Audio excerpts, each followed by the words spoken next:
Assalamualaikum warahmatullahi wabarakatuh. Waalaikumsalam warahmatullahi wabarakatuh. Alhamdulillahi rabbil alamin. Nahmaduhu hamdan na'imin wa nashkuruhu syukras syakirin wa nusabbihuhu bukratan wasila tasbihal musabbihin wa nadhkuruhu dhikran katsira kullama dzakarahu dzakirun wa ghafala an dzikrihil ghafilun. Allahumma salli ala sayyidina Muhammadin wa ala ali sayyidina Muhammad fil alamin innaka Hamidum Majid. Amma ba'du. Qala Allah ta'ala fil Qur'anil Karim, a'udzu billahi minasy syaithanir rajim. Bismillahirrahmanirrahim.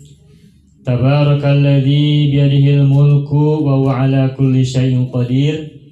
Alladzi khalaqal mauta wal hayata liyabluwakum ayyukum ahsanu amala. Shadaqallahul azim. Puji dan syukur kita selalu panjatkan kehadirat Allah Azza wa Jalla, Zat yang Maha Suci, Zat yang menggenggam kekuasaan di langit dan di bumi, Zat yang menggenggam kekuasaan di semua diri-diri, Zat yang menguasai semua semesta jagat tanpa kecuali, Zat yang dalam genggamannya segala urusan terkendali dengan sebaik-baiknya. Mudah-mudahan kita semua selalu berusaha semaksimal mungkin yang bisa kita lakukan untuk bersyukur kepadanya dalam kondisi apapun dan dalam keadaan seperti apapun. Ala kulli halin wa fi kulli halin. Di atas kondisi apapun dan dalam keadaan apapun, kita mesti harus selalu bersyukur atas semua nikmat-nikmat Allah kepada kita semua. Amin ya Allah ya Rabbal Alamin. Salawat dan salam semoga Allah selalu curahkan pada junjungan alam, kekasihnya yakni Rasul Agung, Nabi akhir zaman, Nabi sang pamungkas para nabi dan utusan, kekasih semesta, kekasih Tuhan semesta alam, yakni Nabi Agung Al-Mustafa Nabi Muhammad Sallallahu Alaihi Wasallam, juga untuk keluarganya yang Allah sucikan, dan kita yang ada di sini, juga pasangan-pasangan kita, orang tua kita, mertua kita, anak keturunan kita, saudara-saudara kita semua, semoga kelak mendapatkan syafaat dari beliau pada hari akhirat atau hari akhir atau hari kebangkitan dan juga hari perhitungan dan hari keabadian. Amin ya Allah ya Rabbal Alamin. Bapak-bapak yang saya hormati dan ibu-ibu juga yang saya hormati serta adik-adik yang kami sayangi, alhamdulillah kita malam ini berada pada malam ke-7 dalam rangka peringatan sekaligus juga doa bersama, ziyadah doa, tambah doa, dukung doa untuk almarhumah Ibu Sri Astuti. Dan alhamdulillah setelah kita menjalani malam-malam yang lalu, Allah berikan kepada kita usia yang panjang, rezeki yang cukup, kesehatan yang prima, sehingga kita masih bisa berada di tempat ini dan merangka berzikir bersama-sama dan berziyadah doa untuk almarhumah, sehingga langkah ini tentu saja adalah langkah-langkah kebaikan, sehingga dengan berharap ridha Allah Subhanahu wa taala dan rahmat kasih sayangnya, semoga acara ini dipenuhi dengan keberkahan, kelancaran dan kebaikan, khususnya buat almarhumah, juga untuk keluarga yang ditinggalkan, serta untuk kita semuanya. Amin ya Allah ya Rabbal Alamin.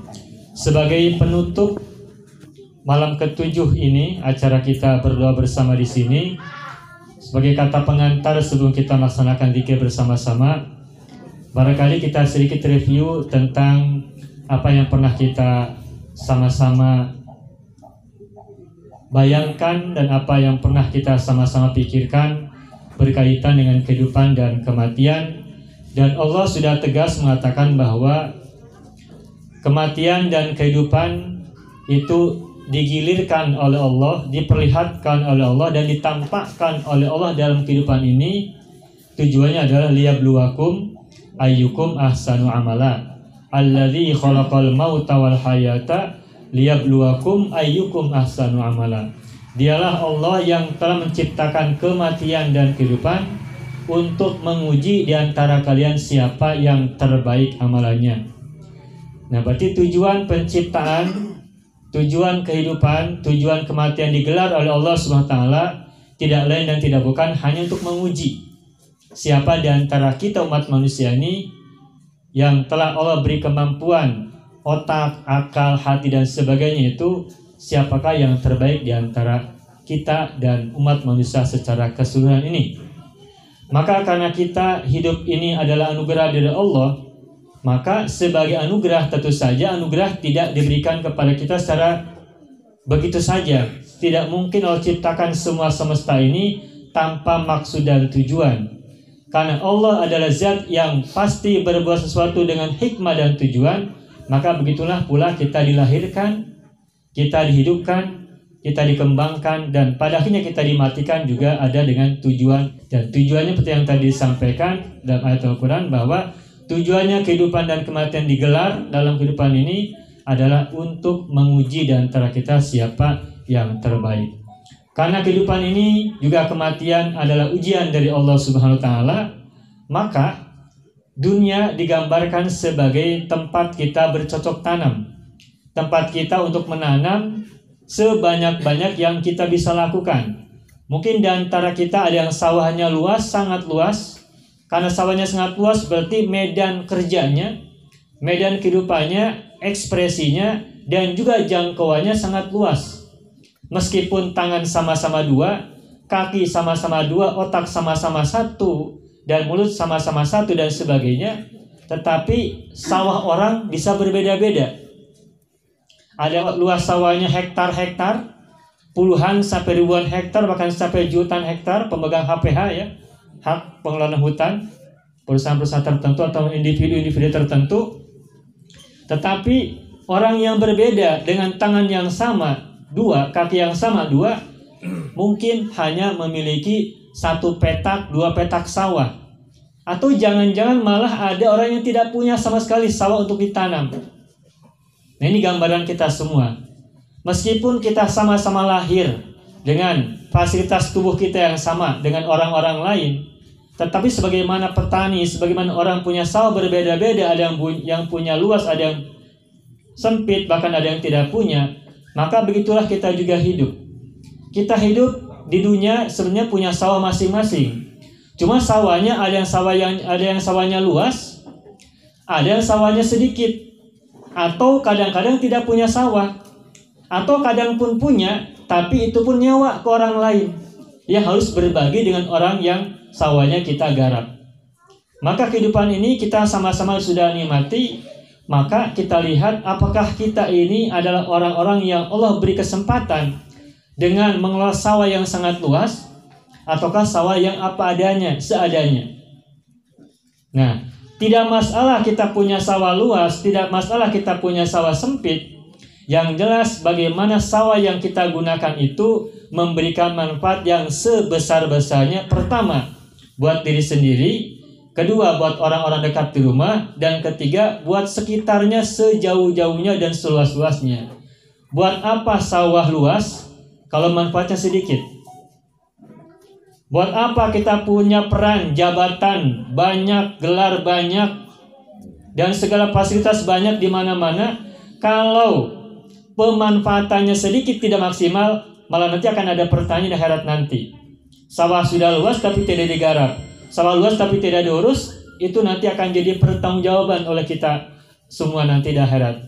Tetapi meskipun sawah kita sempit sedikit, asalkan itu produktif, menghasilkan manfaat yang sebesar-besarnya, dan dengan mekanisme pengelolaan tanah yang baik, penyiraman, tata kelola, dan sebagainya dengan sebaik-baiknya, maka sangat mungkin sawah yang 1 petak 10 tumbak, kalau dikelola dengan sebaik-baiknya, hasilnya boleh jadi lebih baik dan lebih banyak ketimbang orang yang punya sawah 10 hektar tapi tidak dikelola, bahkan dibiarkan menganggur. Hanya rumput-rumput ilalang semata, tentu tidak menghasilkan apa-apa. Tetapi 10 tumbak jika dikelola dengan baik, boleh jadi hasilnya akan lebih bermanfaat ketimbang yang 10 hektar yang tidak dikelola dengan sebaik-baiknya. Maka berbahagialah orang yang punya usia panjang. harapannya usia yang panjang itu lalu dipakai untuk amal soleh yang sebanyak-banyaknya. Orang yang paling baik adalah orang yang panjang umurnya dan banyak amal baiknya. Sebaliknya orang yang paling rugi adalah orang yang panjang umurnya tapi buruknya banyak, lebih banyak ketimbang kebaikannya. Nah, maka dengan begitu itulah ibaratnya gambaran kita memiliki sawah seberapa banyak, seberapa luas, dan juga sawah seberapa yang kita miliki. Maka umur kita meskipun mungkin pendek, mungkin ada yang cuma 10 tahun, ada yang 20 tahun, 30 sampai mungkin 100 tahun, tetapi usia itu adalah kesempatan kita hidup. Sedangkan pemanfaatannya itu tergantung manajemen masing-masing. Boleh jadi ada orang yang usianya cuma 30 tahun, tapi umurnya lebih lama ketimbang yang usianya 100 tahun. Pemanfaatan hidupnya lebih berguna, lebih berdaya efektivitas tinggi, dan lebih memberikan manfaat yang sebesar-besarnya buat lingkungan dan sekitarnya. Sehingga karena kita di sini di dunia adalah orang-orang yang sedang diuji oleh Allah, apakah kehidupannya ini memberikan manfaat yang sebanyak-banyaknya, begitupun kematiannya, maka tentu saja harapan kita semoga sedikit hidup yang kita punya, yang kita miliki saat ini tetap memberikan manfaat yang sebesar-besarnya dengan menanam sebanyak-banyaknya kebaikan dan kebajikan, dan dengan tingkat efektivitas juga efisiensi yang juga sebaik-baiknya. Tidak masalah usia kita cuma 40 tahun, tidak masalah usia kita cuma 50 tahun, asal dimanfaatkan dengan umur yang sebaik-baiknya, insya Allah akan lebih maslahat. Dan lebih tidak apa-apa lagi yang umurnya sampai 100 tahun, tapi amalannya sangat banyak, kebaikannya sangat melimpah, yang manfaatnya dirasakan oleh banyak orang, maka bisa berbagi kepada khalayak yang lebih luas dan juga lebih bermanfaat buat banyak sesama.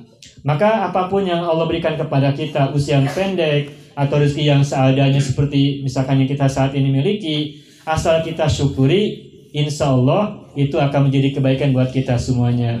Karena syukur adalah sebaik-baiknya ibadah.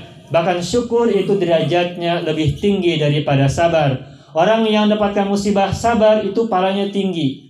Tetapi di atas pahala orang yang sabar saat musibah ada yang di atas itu, yakni orang yang bersyukur atas semua nikmat-nikmat yang diberikan oleh Allah kepada kita semuanya. Ketika sulit, mungkinkah kita bersyukur? Sangat mungkin. Ketika kita sedang kena musibah, mungkinkah kita bersyukur? Sangat mungkin. Kenapa? Karena di setiap musibah pasti ada hikmah, dan Allah lah yang berikan kepada kita cara juga kemampuan untuk mencari hikmah-hikmah dari setiap kejadian dan setiap peristiwa atau apapun yang menimpa kita semuanya. Mudah-mudahan kita semua termasuk orang-orang yang bisa mengambil hikmah dari setiap peristiwa, mengambil pelajaran dari setiap keadaan, dan bisa mengambil ibroh-ibroh dari setiap musibah, bencana, dan segala macam yang menimpa kita. Tapi intinya kita tetap harus tawakal kepada Allah, kita berharap kepada Allah semata-mata, dan terus menggantungkan diri kita hanya kepada Allah, agar hati kita tetap tenang, hati kita tetap lapang, hati kita tetap terpaut dengan Allah SWT dan juga Rasulnya, agar kita tidak kehilangan arah. Insya Allah Allah memberikan kepada kita selalu yang terbaik, sebaik-baiknya, kan Allah lah yang lebih tahu kemampuan kita masing-masing. Insya Allah kita berada dalam kebaikan dimanapun dan kapanpun. Itulah sebabnya kita harus selalu bersyukur ala kulli halin wa fi kulli halin, atas keadaan apapun dan dalam kondisi apapun kita diharuskan untuk mengedepankan syukur di atas segala-galanya, karena Allah lebih tahu apa yang terbaik buat kita semuanya.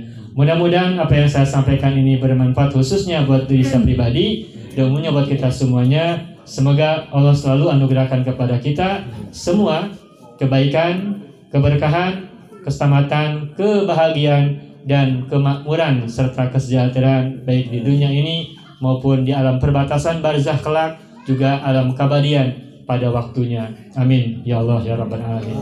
Demikian, semoga bermanfaat, dan marilah kita bersama-sama lanjutkan dengan membaca zikir serta kalimat-kalimat thayyibah. Asyhadu an la